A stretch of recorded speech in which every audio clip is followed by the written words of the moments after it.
오늘 이 본문 말씀 속에서 이제 1장, 2장을 통해서 사사가 왜 필요한지, 사사가 어떻게 등장하는지 이 내용들이 이제 등장을 하는데 3장 1절을 보시면 여호와께서 가나안의 모든 전쟁들을 알지 못한 이스라엘을 시험하려 하시며 이렇게 나와 있습니다.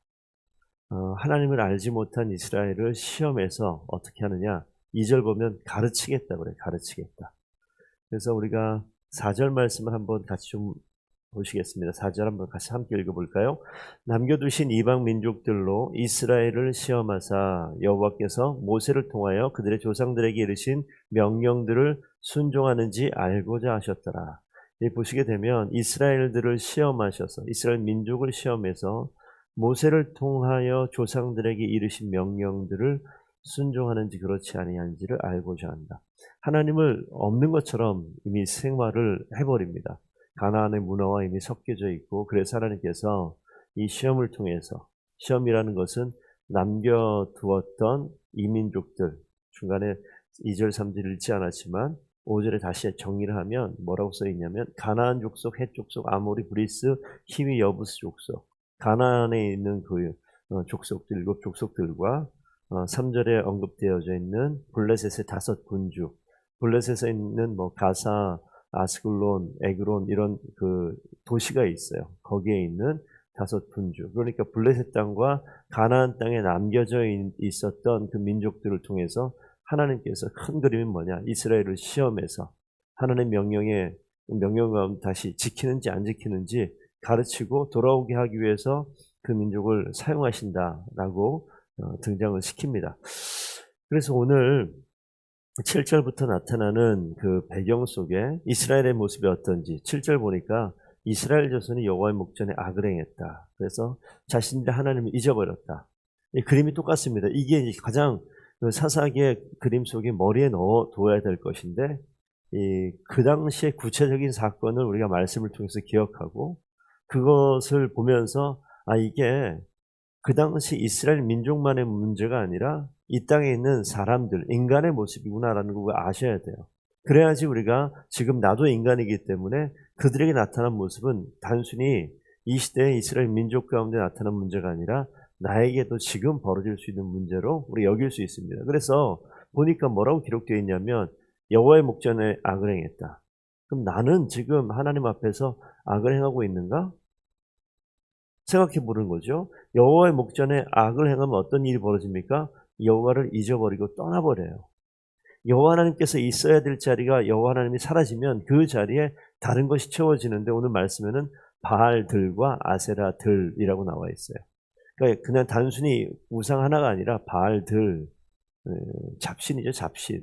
여러 가지 것들, 바알들, 아세라들. 그러면 바알과 아세라, 그럼 나에게 들어와 있는 바알과 아세라, 내가 하나님처럼 여기는 것이 무엇이 있는가?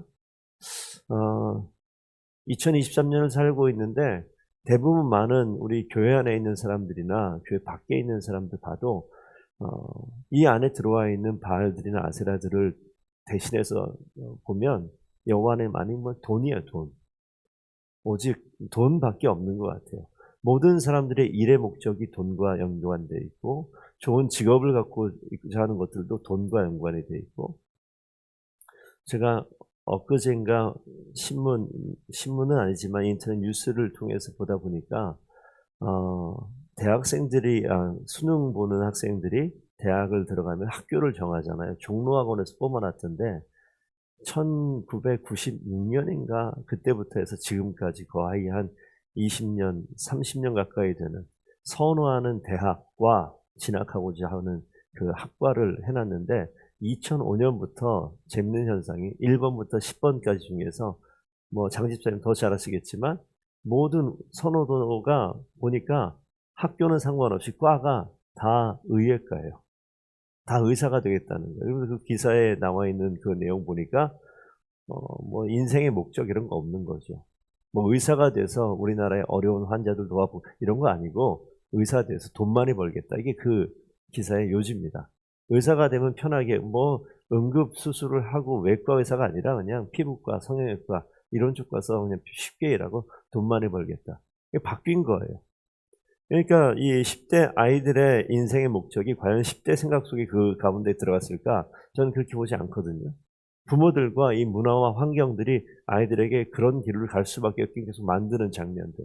오늘 여기 나와 있는 바알들, 아세라들이라고 이야기하는 것들이 그 마음에 심겨져 있는 것들이 세상의 문화고 세상의 방향입니다. 그러면 지금 우리가 여호와의 목전에서 악을 행하고 여호와 하나님 아닌 다른 것을 섬긴다라고 얘기했을 때 그것이 무엇인가 생각해 보면 우리의 바알과 우리의 아세라가 분명히 있을 거예요. 그래서 그 이야기를 합니다.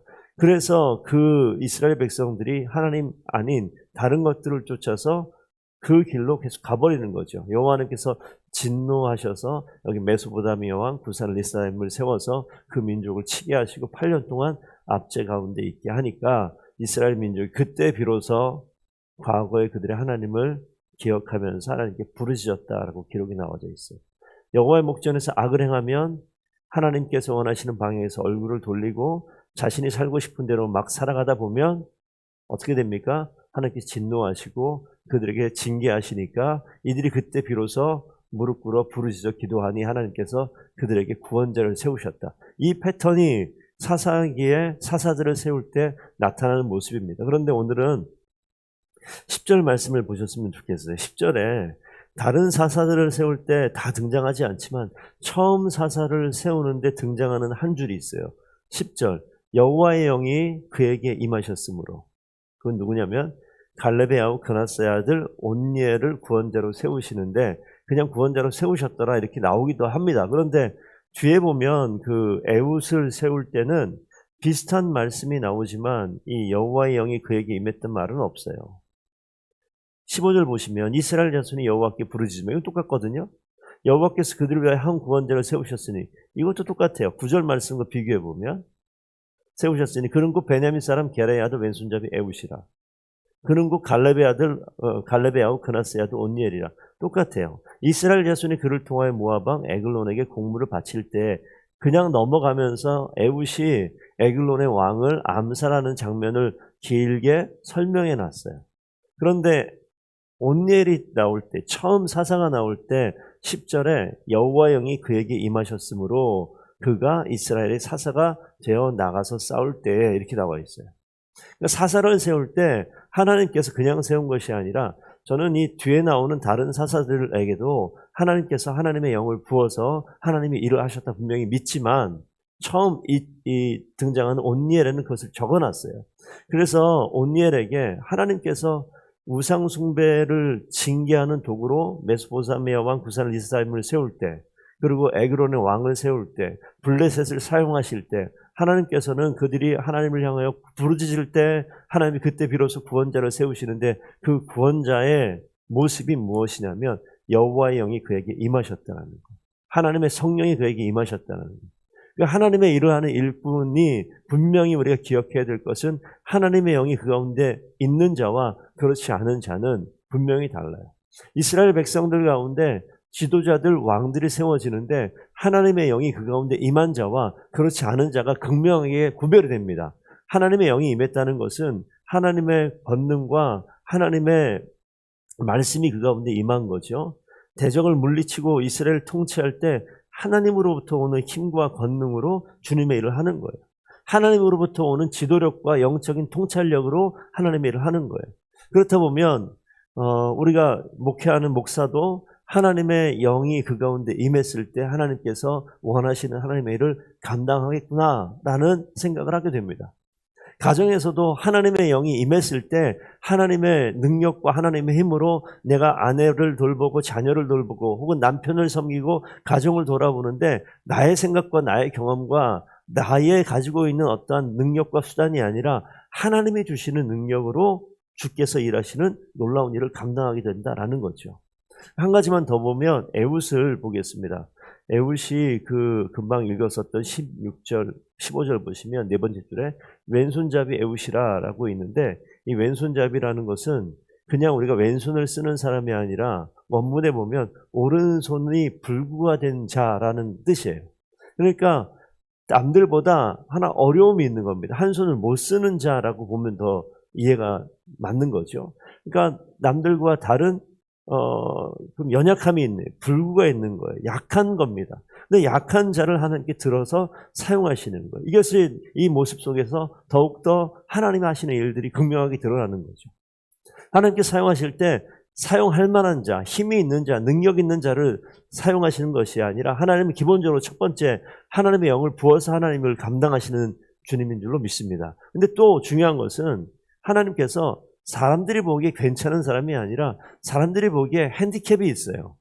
문제가 있는데 그 약한 것을 택하여 강한 것을 부끄럽게 하시는 자가 여호와 하나님인 줄로 믿습니다. 그래서 약한 것들에 대해서 자랑하는 거예요. 왜?